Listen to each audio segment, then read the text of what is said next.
श्री राम। शंखनाद में आपका स्वागत है। राहुल गांधी की छवि चमकाने के लिए कांग्रेस भले ही करोड़ों रुपए खर्च कर ले, भले ही बड़ी बड़ी कंपनियां हायर कर ले, लेकिन राहुल गांधी अपनी इन 4 गंभीर बीमारियों से पीछा नहीं छुड़ा पाते हैं। राहुल गांधी की ये बीमारियां निकल कर सामने आती है। कभी प्रेस कॉन्फ्रेंस में, कभी रैली में ये बीमारियां दिख जाती हैं और ये राहुल गांधी के पूरे व्यवहार को प्रभावित करती हैं। वो भ्रमित होते हैं, उलझन में पड़ते हैं, क्या सही है क्या गलत है इसका वो अंदाजा नहीं लगा पाते, क्योंकि ये बीमारियां बहुत खतरनाक है। अगर किसी भी व्यक्ति कोई बीमारियां होती है तो उसका सामान्य व्यवहार करना, संतुलन बनाए रखना बड़ा ही मुश्किल हो जाता है।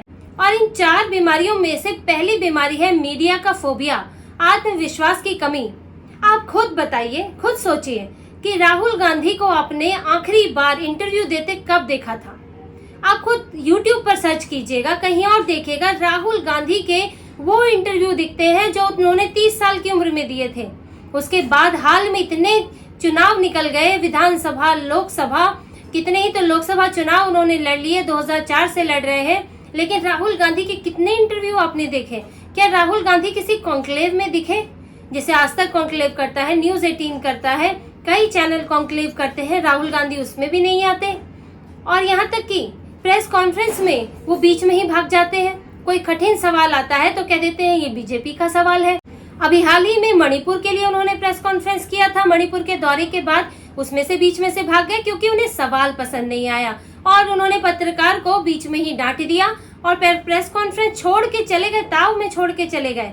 और यहाँ तक कि इससे पहले उन्होंने अपने ही खेमे की पत्रकार मौसमी सिंह को, चुनाव के बाद प्रेस कॉन्फ्रेंस हुई, उसमें उन्हें कह दिया कि बीजेपी की एजेंट है, बीजेपी का सवाल पूछ रही हैं। जबकि मौसमी सिंह ने एक दिन पहले ही राहुल गांधी की तारीफ में बड़ा सा लेख लिखा था। अब राहुल गांधी लेकिन मौसमी सिंह के ही सवाल से डर गए और उनको बोल दिया कि बीजेपी का सवाल पूछ रही हैं।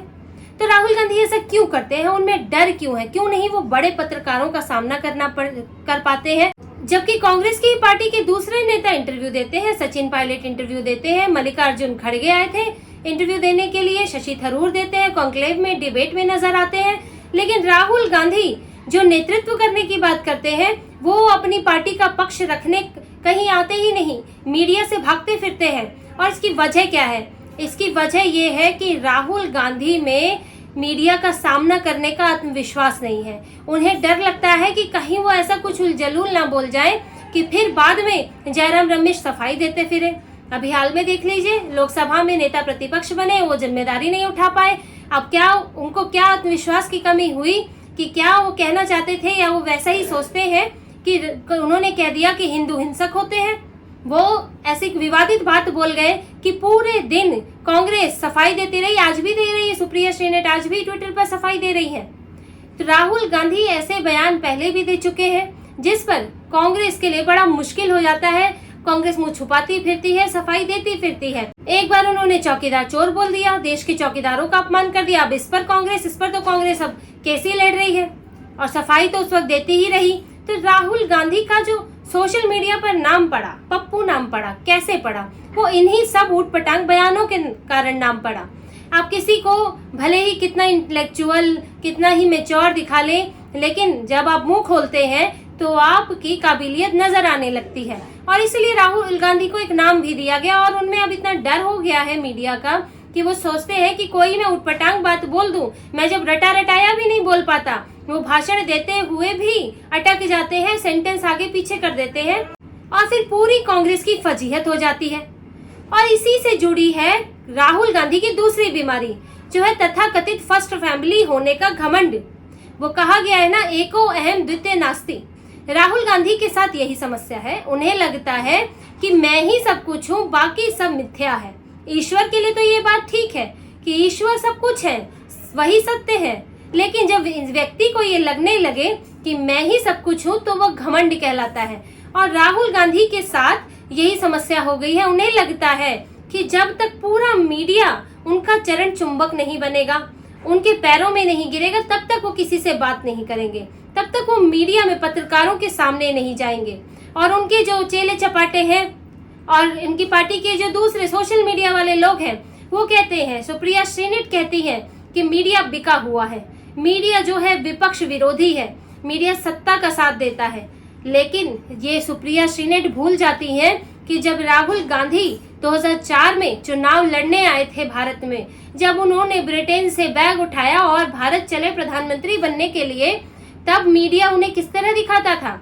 तब जब राहुल गांधी अमेठी का पर्चा भरने जाते थे, नामांकन करने जाते थे, पूरा मीडिया भरा रहता था, पूरे अखबार भरे रहते थे राहुल गांधी प्रियंका गांधी की तस्वीरों से। प्रियंका गांधी रायबरेली में प्रचार करने आती थी, वो गेस्ट के तौर पर आती थी। जब माँ के लिए, भाई के लिए प्रचार करना होता था, तब प्रियंका गांधी ने कैसी साड़ी पहनी है, कैसा हेयर स्टाइल है, वो दादी की तरह दिखती है, नाक किसकी तरह है, डिम्पल किसकी तरह है, इस सब पर मीडिया में चर्चा होती थी और अखबार भरे रहते थे कि गांधी परिवार ना हुआ, भारत के सम्राट हो गए और ये उनके राजकुमार राजकुमारी हो गए। तब इनको बहुत अच्छा लगता था। मीडिया जब इनके इर्द गिर्द घूमता है और जब बिल्कुल इनसे एक कठिन सवाल नहीं पूछता, सारी चीजें इनके अनुकूल होती हैं, तब मीडिया इन्हें निष्पक्ष नजर आता है। तब लगता है कि हाँ, मीडिया हमारे फायदे के अनुसार हम उसको ढाल सकते हैं, इस्तेमाल कर सकते हैं। लेकिन जब मीडिया जरा भी इनसे कठिन सवाल पूछ लेता है, वैसे तो संविधान लेकर घूमते हैं कि हम ही तुम देश बचाएंगे, हम ही सब करेंगे, लेकिन सवाल के जवाब देने के नाम पर ये डर जाते हैं और भाग खड़े होते हैं। और ये राहुल गांधी की ये दूसरी बीमारी, घमंड, ये इन्हें मीडिया से ही नहीं, लोगों से भी दूर कर रहा है। फोटो ऑफ कराना एक अलग बात होती है कि आपने पहले से तय कर रखा है कहाँ जाना है, कौन लोग होंगे, और उनके बीच जाके आप दिखा रहे हैं कि मैं तो कितना सामान्य व्यक्ति हूँ। लेकिन दिखता है, तब ये दिख जाता है जब आप सवालों से भागने लगते हैं, जब आप अपने ये तय किए हुए प्रोग्रामों के इतर कहीं और नजर नहीं आते हैं, तब पता चलता है कि आप छूट चुके हैं, आपका कनेक्ट नहीं है लोगों से। और राहुल गांधी की तीसरी बीमारी है, और इस बीमारी ने राहुल गांधी की पार्टी के दूसरे नेताओं के लिए मुश्किल खड़ी कर दी है, उनका जीना मुहाल कर दिया है। ये तीसरी बीमारी है यूथ फोबिया। राहुल गांधी अपने इर्द गिर्द अपने हम उम्र के किसी नेता को खड़े नहीं देखना चाहते। उनको ये बड़ी परेशानी होने लगती है जब राज्य स्तर पर या केंद्र स्तर पर ही कोई दूसरा उनका हम उम्र नेता हाईलाइट होने लगता है। जैसे ज्योतिरादित्य सिंधिया, उन्हें क्यों जाना पड़ा बीजेपी में? क्योंकि वो मध्य प्रदेश में बड़ा कद रखते थे और उनकी एक केंद्र स्तर पर भी एक पहचान थी। वो कई चुनाव के प्रभारी भी रहे और अच्छे नतीजे भी उन्होंने दिए हैं। तो ज्योतिरादित्य सिंधिया की एक पहचान रही है और राहुल गांधी को पहचान परेशान करती है, क्योंकि ज्योतिरादित्य सिंधिया के नाम पे कुछ तो उपलब्धि है, उन्होंने कांग्रेस को कुछ तो दिलाया है, लेकिन राहुल गांधी के नाम पर क्या उपलब्धि है? अभी तक तो वो हारते ही आए हैं। अपनी कॉन्स्टिट्यूएंसी में वो जीतते हैं जो या तो परिवार से मिली हो या ज्यादा से ज्यादा मुसलमान हो, इसके अलावा कहीं और लड़ पाने की उनकी हिम्मत नहीं होती। तो राहुल गांधी ज्योतिरादित्य सिंधिया को बर्दाश्त नहीं कर पाए और इसलिए उन्हें दबाने की कोशिश की गई और कमलनाथ और दिग्विजय का इस्तेमाल किया। और जब ज्योतिरादित्य सिंधिया भाप गए तो वो यहाँ से कांग्रेस छोड़ के चले गए। सचिन पायलट देख लीजिए, सचिन पायलट, उनको नेतृत्व देने के लिए वो कितनी कोशिश वो कर रहे हैं कि उनको नेतृत्व दिया जाए, लेकिन राहुल गांधी नहीं चाहते, क्योंकि अगर सचिन पायलट मुख्यमंत्री बन जाते हैं, राहुल गांधी को सफलता नहीं मिली और सचिन पायलट जैसा यंग नेता अगर राजनीति में यंग होने की बात करें तो वो बन जाते हैं तो वो हाईलाइट होंगे। राहुल गांधी को ये डर लगता है। मिलिंद देवड़ा, उनको भी जाना पड़ा, महाराष्ट्र में उन्हें भी कोई महत्व नहीं दिया गया। तो राहुल गांधी में यूथ फोबिया है। उन्हें लगता है कि कोई उनके हम उम्र का कोई नेता अगर उभरने लगा है तो राहुल गांधी को एक कॉम्प्लेक्स होने लगता है, एक चिढ़ होने लगती है कि कोई उनसे ही हम उम्र का नेता जो है वो बेहतर है और कहीं वो उनको नीचे ना धकेल दे, जनता उन्हें पसंद ना करने लगे, कांग्रेस में कोई खड़ा ना हो पाए, ये पूरी कोशिश रहती है। क्योंकि आप खुद आगे ना बढ़ पाए तो आप इस पद पर है कि किसी को नीचे खींच सकते हैं। तो राहुल गांधी वही करते हैं और यूथ फोबिया है, किसी भी कांग्रेस के नौजवान नेता को वो बढ़ते नहीं देखना चाहते और इसीलिए बड़े बड़े नेता कांग्रेस को छोड़कर चले गए हैं। और अब राहुल गांधी की चौथी बीमारी सुनिए, और ये तो बहुत ही अहम, बहुत ही और ज्यादा गंभीर बीमारी है और आपने तो खुद इसे देखा भी होगा राहुल गांधी में, क्योंकि ये बीमारी जो है ये है पर्सनालिटी कंफ्यूजन। राहुल गांधी की पर्सनालिटी में एक तरह की उलझन और भ्रम पैदा करने वाली ये बीमारी है। राहुल, देखिए, किसी भी व्यक्ति को नॉर्मल रहने के लिए उसे कम से कम ये तो स्पष्ट होना चाहिए कि वो कौन है, उसका व्यवहार क्या है, उसकी पर्सनालिटी क्या है, उसका व्यक्तित्व क्या है। लेकिन राहुल गांधी इसी में ही कंफ्यूज है। वो यही नहीं तय कर पा रहे हैं कि वो बूढ़े हैं कि वो जवान हैं। जब वो जवान थे तब वो मेच्योर दिखने की कोशिश करते थे, आज जब वो अधेड़ उम्र में पहुंच गए हैं तब वो जवान दिखने की कोशिश करते हैं। और ये कंफ्यूजन जिनमें होती है वो सही जगह पर सही व्यवहार नहीं कर पाते और छोटी छोटी बातों से प्रभावित होते हैं। अब देखिए, राहुल गांधी जब आए थे भारत में तो वो क्या पहनते थे? कुर्ता और जीन्स पहनते थे। वो खुद को क्रांतिकारी दिखाने की कोशिश करते थे, यानी कि एक मेच्योर परिपक्व आदमी ही क्रांति कर पाएगा, चीजों को समझ पाएगा, वैचारिक होगा। और उन्होंने मनमोहन सिंह अपने ही पीएम का लाया हुआ अध्यादेश फाड़ दिया, दिखा दिया कि मैं तो अपनी ही पार्टी के खिलाफ हूँ, मैं तो इतना विचारोत्तेजक व्यक्ति हूँ कि अपनी पार्टी में ही कमियां खोज के उसे सुधार सकता हूँ। तो तब वो बड़े ही मेच्योर दिखने की कोशिश करते थे और इस तरह के कपड़े भी पहनते थे। लेकिन अब देखिए, अब राहुल गांधी जैसे जैसे 55 साल के हुए वो क्या करने लगे? वो जीन्स टी शर्ट पहनने लगे, यानी कि अपने आप को जवान दिखाना चाहते हैं। होता है ना कि जब व्यक्ति नौजवान हो वो कम मेकअप करता है, क्योंकि झुर्रियां होती नहीं है तो दिखानी क्या है, छुपानी क्या है। लेकिन जैसे जैसे उम्र बढ़ती है तो व्यक्ति ज्यादा मेकअप करता है, क्योंकि उसको अपना बुढ़ापा छुपाने के लिए ज्यादा बाहरी चीजों की जरूरत पड़ती है।